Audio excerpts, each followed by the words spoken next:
This looks like a pair of Red Wings. It's got the Red Wing logo. It looks just like the 1907 mock toe, but this is a fully fake pair of Red Wings from Vietnam that Stridewise picked up for me to finally figure out if you can buy a high quality, fully fake boot from a different country that's illegally producing fakes, or do you just get what you pay for and it's just a cheap knockoff version of the real deal?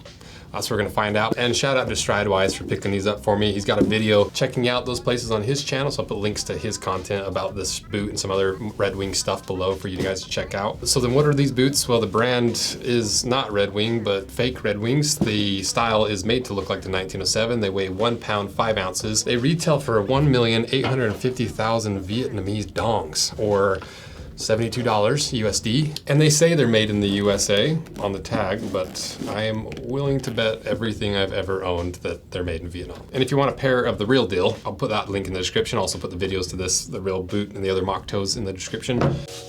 This is a giant box of insoles that we've been testing, prototyping, learning a bunch from to develop our own insole, because there's a huge problem in the market, not just with insoles, but with footwear generally, because I love heritage boots, obviously, the hard leather insole, shapes the shape of your foot, all the materials, love them. The problem is breaking them in is the worst. It is a trial of will, a rite of passage to break in this kind of boot with that really hard leather insole. And the other part of that is once they are broken in, and if you're standing all day, no matter what, no matter how high quality the boot is, a hard leather underneath your foot is never gonna be quite as comfortable as a lot of foam underneath your foot. And so we set out to try to design and come up with a concept that would solve both those problems in a single insole. And that's when we came up with the Boot Breaker insoles.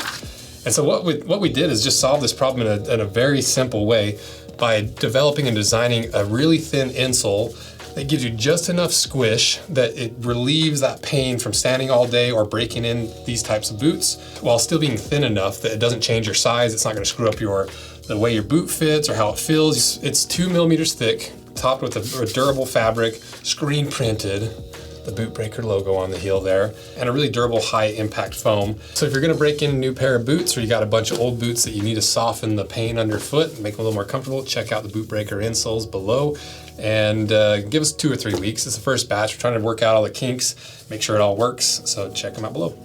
So now let's start going through materials, because there are a couple of materials that I think would really surprise you. You know, because if we start looking at the leather, the real Red Wings use copper rough and tough. It's 2.2 millimeters thick. It's really heavily saturated, has a lot of the grain. It's a buffed grain that has a wax layer over top. That's what gives you this really interesting highlights and lowlights with the pull up and kind of that cloudy matte finish to it. And it's just nice leather through and through. It doesn't take a lot of conditioning. It's really durable. So if we compare that to the fake Red Wings, this leather really isn't as bad as I thought it was gonna be. It's 2 millimeters thick. It does have a lot of hairline break in a lot of the pieces because they're just cutting to maximize yield. They're not doing what Red Wing does, where they don't cut out of the belly of the hide, because if you think of a cow, their belly is obviously below their back. And so it's a lot of sagging going on, a lot of stretching compared to the top of the back where it's pulled really tight from the weight of the belly. And so what that does to the leather is the leather on the belly part of the hide is really stretchy. It's really loose fibers.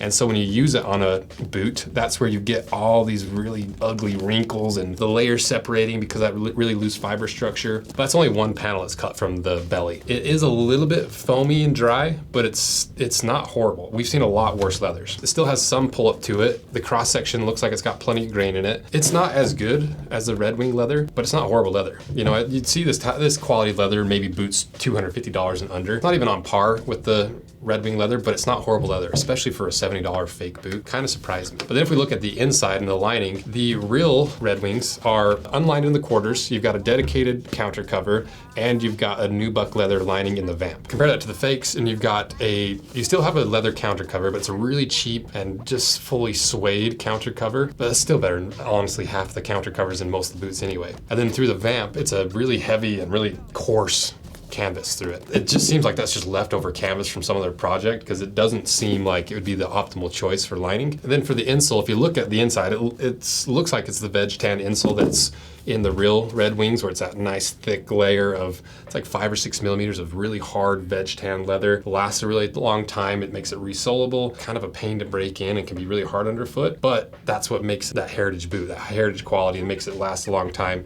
So that's what it looks like in the fakes, but it's not. It's just a really thin layer of what looks like veg tan leather with some foam underneath. And if I slightly pull away that insole, I can see that it's just a really cheap fiberboard underneath of that. Once again, it's honestly not horrible. Like, you see this kind of construction in boots $250 and under, so to have it in a $70 fake boot is honestly kind of surprising. The fake's still nowhere near the real deal, the heritage quality, that really thick leather, but it's still not horrible. It's really not as bad as I thought it was gonna be. And as for the midsole, the real deals, you've got cork filling all the way through because there's that gap caused by the gimming, where these fakes, I think they're just a cemented construction. And just by pulling that insole out and looking underneath, it tells me that it's not Goodyear welted. And even when I pull this upper away, you can see there's glue in there. So I'm not convinced 100% that it's not Goodyear welted, but it's pointing towards it being like cemented construction. So the midsole on the fakes, instead of cork, there is really no midsole, and so you could kind of say this rubber slip sole is the midsole. But if you look at the Red Wings, they have that same layer as well. And if I'm being honest with you guys, the welt itself, whether it's fake or real, it is real leather on the fakes, just like the real dills. But the fakes honestly look better than the real Red Wings. I do not love this welt that they use because it's got an extra stitch line on there to make it look like a Norwegian welt or a Storm welt, but it's not functional in any way, which doesn't bother me that much because it's a real Goodyear welt. I just hate how it folds down like this. And over time, it just looks ugly. If there's one thing that the fakes have on the real dills, it's that welt material. It looks better. And even the outsole is very similar because they're both 65 Shore. They look identical.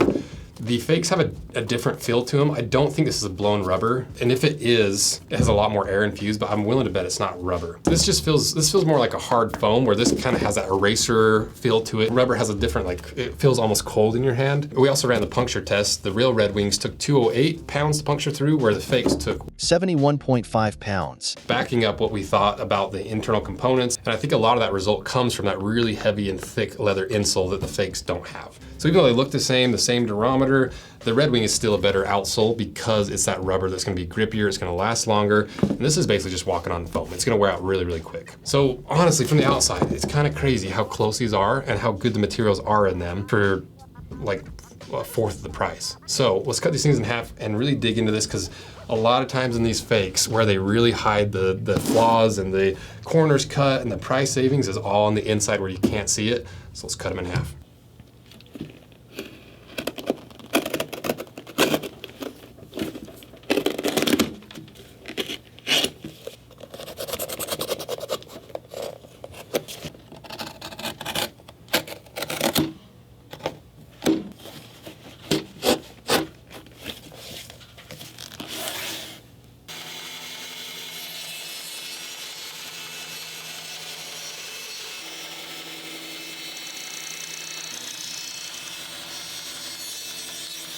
All right, we got them cut in half. And if you want to see more of these comparisons for the authentic pairs compared to the fake pairs that are a fraction of the cost, let me know, support this video, because if this video does well, we'll probably do more. If it flops, probably won't. So now let's see what's inside.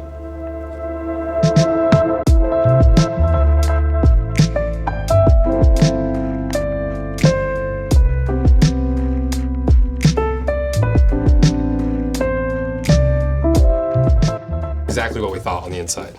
You know, there's nothing really there except for that midsole and that lasting material. It is a little bit thicker lasting material than I thought, but really no other layers that we didn't identify. So why wouldn't you buy a pair of fake Red Wings? Because it has decent leather. It's got a leather counter cover, a leather insole kind of, has canvas lining, looks just like a Red Wing. The welt looks better than Red Wings, and it's a fourth of the price. Well, there's the obvious fact that these are a direct rip-off, and they're using the Red Wing name that they've built over several decades to sell a product that's clearly inferior under the name of a different company. That's just through and through. It's one thing to make a boot that looks like an iconic boot and sell it under a different name and put your own variation and spin on it, but to directly copy it and use a trademark name and a brand that's been well established as one of the top heritage brands, it's just something that I don't want to support. The biggest thing to me is it might look like a Red Wing, but it's not built anything like the Red Wings, because fakes across the board just kind of fall apart faster than their real counterparts, because they're kind of just built like a house of cards. They're made to look good on the outside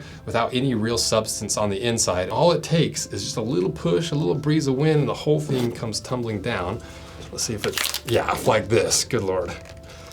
That outsole is barely on, you know? The editors need this so they can do their B-roll, but I just want to show you how terribly built these are.